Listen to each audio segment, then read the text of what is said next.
Imagine having the power of metal at your fingertips, creating life from it, or just going full on Magneto and destroying everything in your path. What's going on, Babylonians? It's me, Songs of Rage, and today we'll be having a dive into all you need to know for the Technomancer class in Superfuse, the new looter RPG by Stitchhead's Entertainment. Now in this video we'll be looking at the skill trees for both subclasses currently found for the class, what fuses are unique to the class, and how you should look to be able to gear them up to take on everything that comes your way.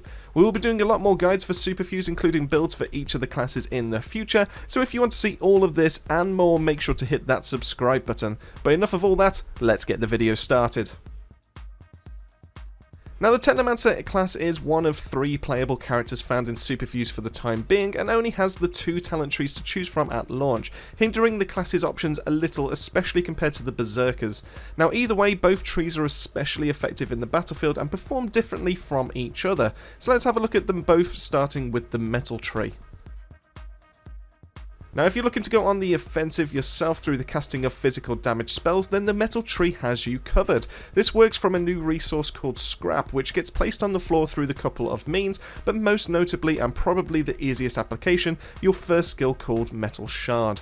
This fires a single projectile dealing a decent amount of damage, but after colliding with the enemy or a set distance from your aim, it will hit the floor and stay embedded for a set amount of time, allowing you to use the Scrap for other abilities. Being a projectile, it can be affected by split and fork fuses, allowing the player to send a whole bunch of scrap here, there and everywhere. Now while this can be a decent skill to use damage wise, it's much more useful for applying buffs to yourself, which we will be covering later on in the video. On the top of the scrap as a resource, it's worth keeping in mind that this will start capping out your max energy bar, meaning you can lose a lot of energy from keeping too much scrap on the field at one time. You will find yourself using energy refills often with this talent tree, so make sure that you do stock up. Our next skill looks to solve the excessive scrap in the field, turning it from a nuisance to a rather helpful health regen buff. Now Salvage is a castable area of effect skill, doing a tiny amount of damage, but more importantly sucks up the scrap in the area to be able to give the player health regen, saving the need for health booster use. Now this skill can be more useful with certain fuses, but we'll cover that also later on in a later section. Just know that if you do want to get rid of excess scrap, this is a great way to do so. Impale is the next skill, acting as an area of effect skill with damage, but also as a wall skill, allowing you to amend its size and shape and cut off enemy routes to you. As standard, this skill is hard to land and also hard to justify the cost, but once it's fused up it could be a fun alternative for a damage skill and will cause enemies to have a much harder time getting to you, especially those melee ones. Now next up is one of my personal favourite skills in all of Superfuse, and this is the Scrap Ball.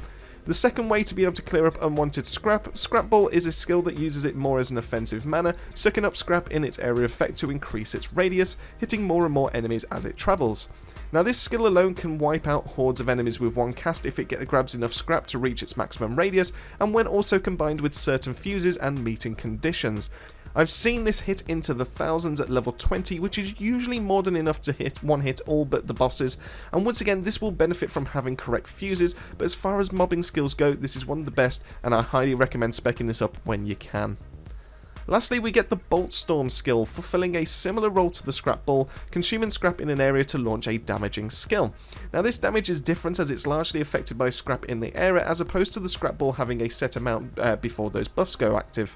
It's a lot of investment to reach this skill, but it does seem decent enough to be able to experiment around with, and the fact that it benefits from spell and fire damage could be a nice boost with fuses, but just keep in mind that you will be losing out on physical spell damage bonuses like you have done with the rest of your talent tree and your other skills.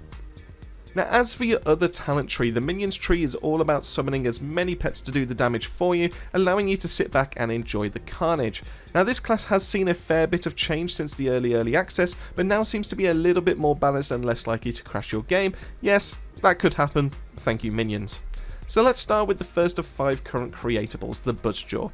Now this little guy is one of the most swarmable minions you can have available to you, which can also be spawned anywhere you have your mouse, constructing themselves and instantly targeting the closest range enemy to attack. Now while you only start out with one initially, these can easily be bumped up through the use of talent trees and also with gear to have a whole swarm of these little guys to deal a lot of DPS at a time. Now these, along with some of the later minions, can be changed functionally through fuses, but we'll also cover that a little bit later on. Overall, they are a nice starting skill to have and relatively cheap to replace. Also, being at level 1 means it's ideal as a 1-point cost if you do want to do your metal tree, as minions do also produce scrap, so some synergy does exist there and could be worthwhile testing out at higher levels. Next up is the decoy skill, a special minion with no attacks themselves but act as a great way to distract enemies when placed, drawing aggro in a small radius towards it. Now this is great for protecting yourself as well as your weaker minions, allowing them to stay in the fight for longer to keep up the DPS pressure. This can be fused in several ways to summon more or to even explode on death, but personally the best I've found are ways to be able to increase its area of effect, as bad placement and a delay from placing can sometimes mean that enemies miss the taunt effect. Laserbeak is the next minion to be summoned and works great alongside the Buzzjaw, offering a ranged damage alternative for DPS. Now these can be customized in a variety of ways again just like the others, but their options we'll cover later on in the Fuse section so you can have all the information to hand at the same time. This will be one of your more reliable options to use as the class and can recommend trying to max out the number of these so you can have all the points available.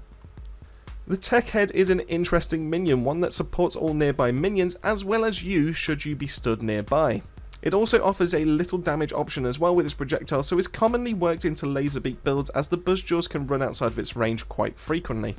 It's always nice to have one up, but I've yet to experiment with more than one due to gear requirements. Then lastly we have the Construct skill, a minion that is created from the metal and tries to match the enemy's profile by using it as a template. Now this could vary with the type of damage you'll now deal, as some enemies are ranged and others are melee focused, so it will be worthwhile keeping on top of what you plan to match profile wise, but if you're looking for the true minion army then this will undoubtedly be one that you aim for. Whichever your tree, always remember you can put points into the other talent trees, granting access to their respective skills. This means you can have a minion army while also dealing spell damage yourself, or even have a taunt minion set up for your metal skills to land easier for massive damage. It's still early days working out the best builds in this game, but there's a lot of room to work with in the Technomancer trees, meaning most combinations will still get the job done. When it comes to the fuses in this game though, we have a lot to choose from for the Technomancer, meaning there's a lot of ways to build around resources and to customize your metal army. We'll have a look at some of the nicer options on offer for the metal tree first and then move into the minions class, as there's a lot of uniques to be able to look at. With the metal tree, 3 of the skills revolve around using scrap as a resource, meaning the faster you can pump this out, the faster you can utilize it for what you need. No skill puts out scrap faster than the metal shard ability, which at default leaves behind 1 pile of metal scrap worth 6. Now fuses can increase how often you would throw these out, would be beneficial in most cases, meaning fork and split work wonders in this case, taking your 1 pile and turning it into 3, that can then split into another 3, landing all 3 of those initial projectiles will mean 9 piles will exist with each cast, so around 54 scrap will exist every single time. I'm sure this can be pushed further, but as a go-to skill this is a great way to push your scrap resources higher. There is also a fuse, meaning metal shards on the floor will explode once consumed. Now this doesn't have to be purely from salvage, but can be done with scrap ball and bolt storm, offering a little bit more of a DPS option, but I found it inconsistent due to its small radius, so I usually tend to look past this one.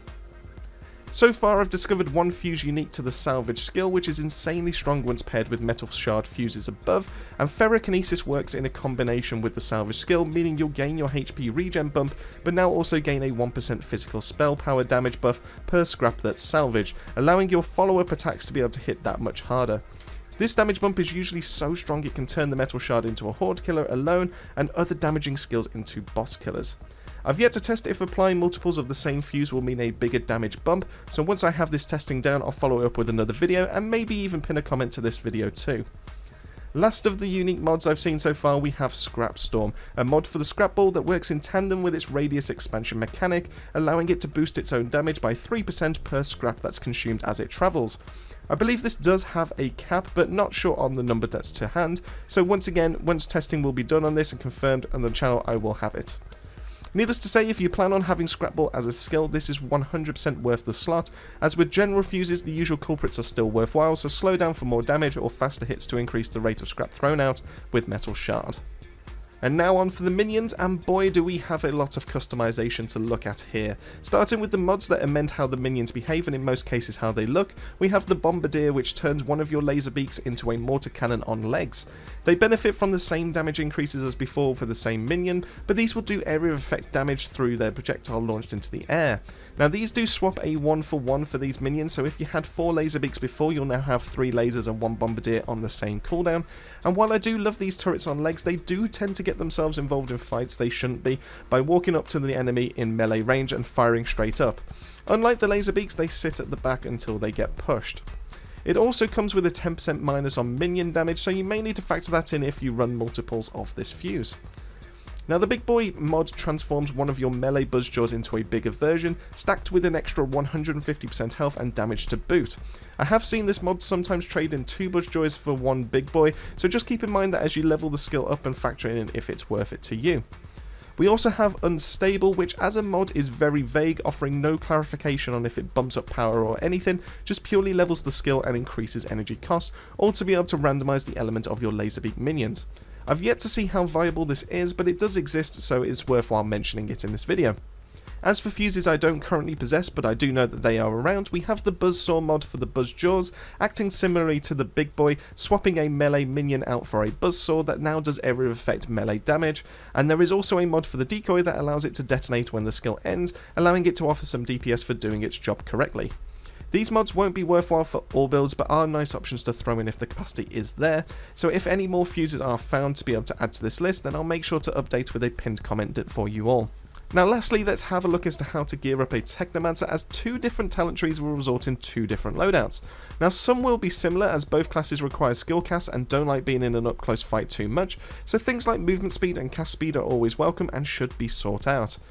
Physical damage is also preferable, but with the metal tree you'll want physical spell damage, and with the minion side it seems it could be affected by both melee and spell damage, so keep an eye out for those as well. Energy recovery and sight range are also nice attributes to find, as due to scrap filling up your energy bar so much that it leaves it depleted, you'll want to find a way to sustain without always relying on energy potions, and for the sight range this allows you to be able to spot enemies further away so you can accurately hit with your metal skills or to spawn your minions in enemy hordes. Outside of these though, the general rule still applies. Health, energy and armor boosts are key for your survival, so do your best to be able to keep these high without sacrificing on the needed stats and you'll be good to go. The Technomancer does have some nice sustain and has 2 of the most interesting playstyles to exist in Superfuse, and I would highly recommend giving them both a go when you've learned the game mechanics a little bit through other classes. And there you go, that pretty much wraps it up for the beginner's guide to the Technomancer class, so now we want to hear from you. Is this the class that you can see yourself playing? And if so, which talent tree will you be starting out with? Both will have their uses, and I can see some fun combinations once again being made at higher levels through cross-talenting. Massive thank you for making your way to the end of the video, and if you want to see more from us at Babylon, then make sure to click that subscribe button so you never miss out on a future video. We also have a Discord and would love to get some people build theorizing over there with us for Superfuse, and that link along with our social channels can be found in the video description below. Massive thank you to the Babylonian family, as always their names appear at the end of every single one of our videos, and with all that out of the way, it just leaves me to say, keep yourself safe, keep yourselves well, and I'll see you all on the next video.